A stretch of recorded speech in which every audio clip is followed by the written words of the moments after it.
Hello, guys. My name is Milan Sharma, and I have some breaking news. According to Observer Politics, former DCC candidate says Hillary stole Nevada. Dan Roll, Democrats cooked voter files to rig Nevada win for Clinton. This is written by Michael Stanato, September 16th, 2016. Hillary Clinton's State Department has been revealed to be indefensibly unethical, from the Clinton Foundation's pay-to-play to the highly questionable defenses Clinton used during her FBI investigation. The extent to which similar dirty politics were used to help her win the Democratic primaries merits further attention. So, in regards to the Clinton Foundation's pay-to-play, for those who don't know about it, Guccifer 2.0 released leaked emails that showed how much money she paid off to ambassadors of countries, to other countries, and whoever donated the most to her foundation would get the ambassador's job.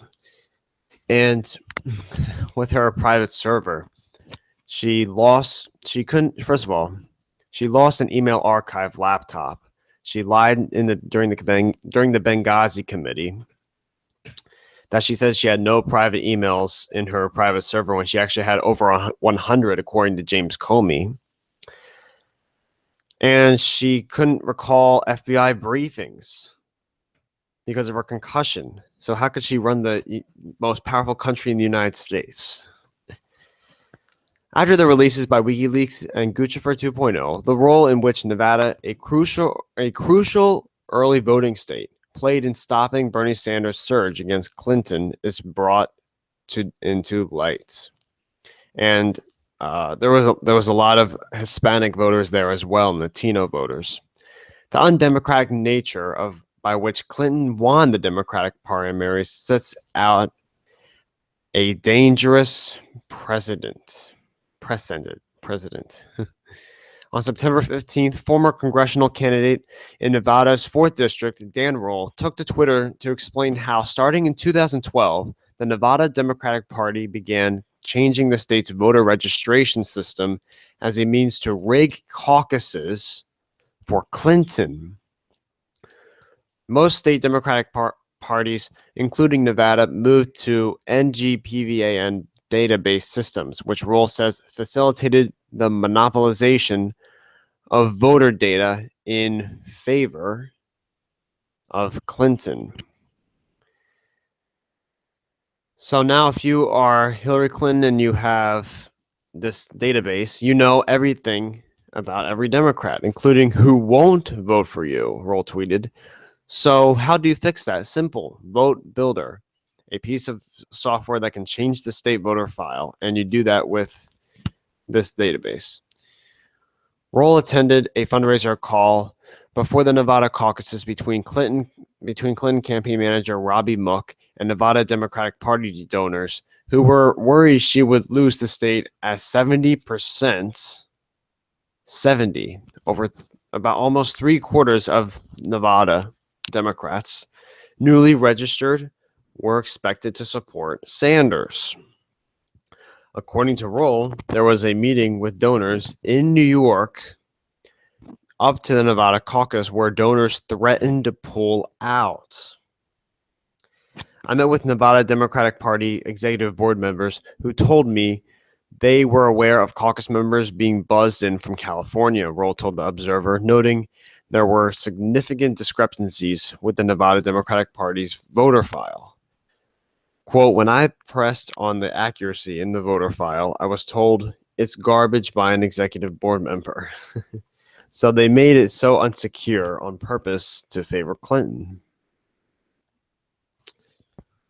You reach a point statistically where if you say, hey, we are running out for Congress and 20% of this voter file is garbage, on the voter file, names were incorrect, phone numbers didn't work. So you call someone on the file, they say, that's not me, or I moved 3 years ago.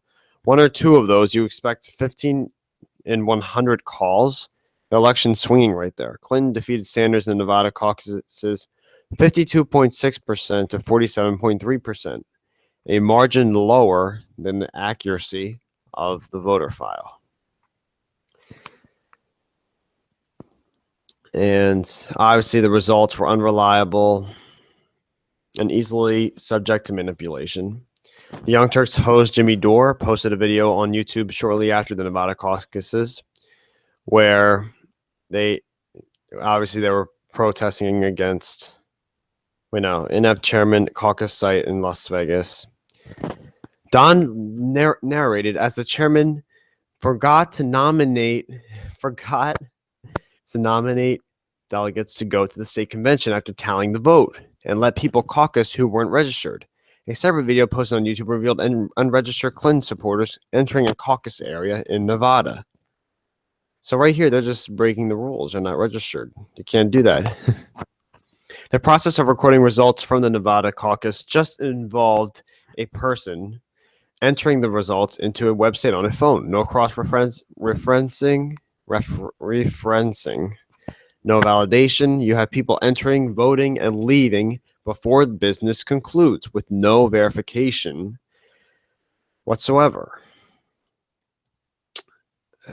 Senate Minority Leader Harry Reid played a major role in tipping the Nevada caucuses in favor of Hillary Clinton. Reid, who maintained neutrality until shortly after the caucuses, at which point he endorsed Clinton, called in favors to casino owners asking for workers to be sent to caucus areas in Las Vegas. Quote, if Harry Reid is going to push the needle with union workers going to the polls on paid time, Nevada is the state to do it. The Culinary Workers Union, for example, did not intend to participate in the Nevada caucuses until a call from Reid to the union's leader changed their mind. Following the caucuses, 64 of Sanders' delegates were rejected. 64. Let me say that again. 64 Sanders delegates were rejected at the Nevada State Democratic Party convention by a board chosen by Clinton. So the board's not even neutral. The board's chosen by Hillary Clinton. And they allowed unregistered Hillary Clinton supporters to enter the caucus areas, but they wouldn't allow 64 of Sanders delegates to enter the caucus area in which they could have been registered. Who knows? The delegates would have given Sanders an edge. Roberta Lang, the state party's chair, denied a recount of delegates at the end of the convention at her own discretion, therefore breaking the party's own rules to ensure Clinton received more delegates from Nevada than Sanders. While Sanders supporters were understandably outraged, biased mainstream media coverage portrayed them as violent. Some went so far as to falsely claim Sanders supporters threw chairs in protests. And narrative WikiLeaks proved the DNC staff intentionally pushed to discredit the Sanders campaign. The allegations were eventually debunked, yet the New York Times, among other publications, failed to publish retractions or make edits to correct the story. So we all know that the New York Times were biased toward Hillary Clinton, biased toward the Democratic establishment. And this is just more proof they didn't correct their story. So people will think that the Sanders supporters threw chairs. They were yelling, yes, because their votes weren't getting counted. So you would be outraged, obviously. What happened at the Nevada State Convention is essentially a microcosm of the entire Democratic primaries. Yeah, I'll say afterward. The Democratic Party leadership bends and circumvent the rules to help Hillary Clinton. And when Sanders supporters protest, mainstream media outlets attack. And Time Warner, who is a major contributor to the Hillary Clinton campaign, donor, owns CNN. So then you wonder, oh, wait, why are they attacking Sanders delegates? Oh, because they're trying to help Clinton become president because they know that she will pass the TPP because she's called it the gold standard. And she's 45 times as Secretary of State, and she just rhetorically saying that she's against it, but she's not because that's why they don't want Bernie Sanders to win. They didn't want to win earlier. The victory, Nevada Democratic officials were able to squeeze out for Clinton, enable the media to continue to portraying Bernie Sanders as the, quote, unrealistic underdog in a Democratic primary that belonged to Clinton before a single vote was casted. And that just goes on, and that just refers to the WikiLeaks, where W. Wasserman Schultz only created 6 debates in which some of them were on Saturdays and some of them were on Sundays, the most inconvenient dates when college people, like where young people are watching college football, that could determine the votes. And there was only 6 debates this year, and 8 years ago there was over 10. There was like about 15, so more than double the debates. If you enjoyed this article, please, well, I'll put the link below, but if you enjoyed this video segment, please like it below. If you have any comments, questions, please ask in the comment section. And follow me on Twitter. The link will be below. And subscribe to my YouTube channel if you enjoyed it. Thanks for listening.